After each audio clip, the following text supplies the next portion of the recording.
kasih. Saya senang lihat ibu-ibu ini. Kalau ibu sehat, maka bukan cuma ibu yang senang, suami dan anak-anaknya.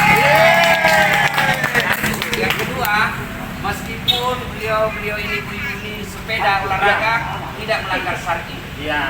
Suami ikut dengan syar'i, alhamdulillah. Dan tetap Suaminya juga ikut Pak Ustaz, suami ikut semua. Itu yang bahaya. Suami ikut bisa jadi pengawasan atau memang karena sayang istri. Alhamdulillah. Terima kasih. Yang paling penting dari kesehatan iman itu kesehatan adalah kekuatan iman. Ya. Terima kasih. Terima kasih. Saya Ustaz, terima kasih. Keluarga besar Ikas Mansa Makassar mengucapkan terima kasih untuk Ustaz kondang kita, juga keluarga besar alumni Unhas. Sampai jumpa di Kafe dulu. berikutnya. Kafe dulu. Terima kasih. Assalamualaikum warahmatullahi wabarakatuh.